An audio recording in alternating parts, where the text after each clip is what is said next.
2010, nag-graduate ako ng Bachelor of Science in Nursing. Di ko choice ang nursing. Gusto ko lang naman sana mag-computer science or information technology. Dahil uso that time, sabi ng parents ko, Jan, mag-nursing ka na kasi pang-abroad. Kaya no choice ako. Pumasok ako sa nursing school. Pagpasok ko, akala ko madali lang. Mahirap pala. Every semester, sabi ko, mag-shift ako. So, sabi ng parents ko, mag-shift lang ako pag may bagsak ako. Every semester, pumapasa naman ako. Kaya, umabot ng 4th year. Hindi na ako nag-shift ng course. Natapos ko ang nursing. Nag-try ako ng board exam. Hindi pinalad. At na-discourage din ako kasi pag graduate ko, imbes na magtrabaho ka, ikaw pa yung magbabayad ng volunteer para makakuha ng experience. Kaya, ginawa ko, pumasok ako sa gusto ko na computer job. Naging editor ako sa isang media sa local company. Pumasok ako sa GMA Regional TV. Year 2013, nag-exam ako ng NAPOLCOM kasi may kailala ako, sabi niya, Jan, mag-exam ka ng NAPOLCOM para pulis. Pumasa ako ng NAPOLCOM.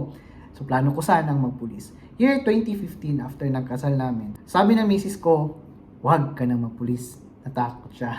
Kasi marami siyang kilala ng mga pulis na namatay. Kaya sabi niya, magpunta ka ng Thailand. Year 2015, napunta ako ng Thailand at naging shadow teacher ako. Naging LSA ko at naging teacher assistant 2015 to 2019. Malaki yung sahod, umabot ng 50 to 60,000 pesos. Okay na, di ba? Pero 2019, karoon ng job offer ang misis ko papuntang Orlando, Florida sa Amerika. Kaya napadpad kami ng Amerika. Nung napunta kami ng Amerika, may nagkasama ang misis ko sa school niya at nalaman na nursing graduate ako. Sabi ng kasama niya, uy, nursing graduate pala si Jans. Patik mo ng NCLEX. Kasi malaki sahod ng mga nurses sa Amerika. So, nag-research po ako ng NCLEX exam dun sa Florida. Mahirap yung application ng na-research ko. So, hindi ko na tinuloy. At dumating pa yung pandemic na walang exam. 2022, nag-research ulit ako. At nalaman ko na madali lang pala mag-apply sa State of New York, sa New York Board of Nursing. Nag-apply ako ng June 2022. Na-approve yung application ko ng December 2022. Hindi ako agad nag-exam or hindi ako agad nagpa-schedule ng exam that time. Nag-review muna ako, self-review. At nagpa-schedule ako ng exam ko ng February. Available na schedule nun is August 2023. Kaya sabi ko okay lang kasi kailangan ko mag-review. Nag-review ako from December to August. 8 months yung review ko. 4 months, ang binasa ko muna is ang book na Saunders. So ito yung binasa ko. Saunders na 9th edition. Pages by pages or cover to cover.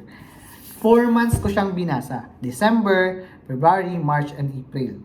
Then April to August, nag-subscribe ako ng UWorld. Para maintindihan ko ang UWorld, nanonood din ako ng mga YouTube videos para maintindihan ko ang mga topic by topic. Pinapanood ko ang mga disease, mga rationale, binabasa ko, at mga videos sa system. Maalala ko, August 2023, bagyo pa nun. Nag-exam ako, hindi nag-stop yung exam ko ng 85 questions at tuloy-tuloy siya hanggang 150 questions. Nag-stop siya ng 150 questions in almost 5 hours. Kaya sabi ko, di ako papasa nito. Alam nyo ba kung isa lang ang lumabas na alam kong questions. After few weeks, tinignan ko yung result. Sa quick result, bang, pass. Di ako naniniwala. Tumawag pa ako, nag-message pa ako sa mga kilala kong USRN at sabi ko, legit ba ang quick result?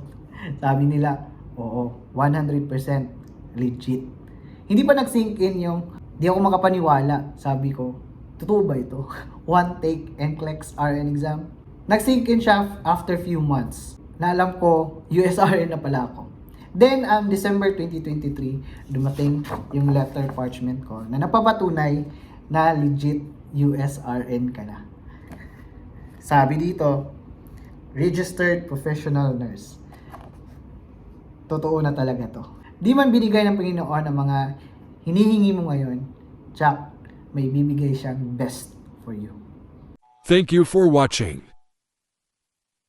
If you like this video, please like and follow my Facebook page and subscribe to my YouTube channel.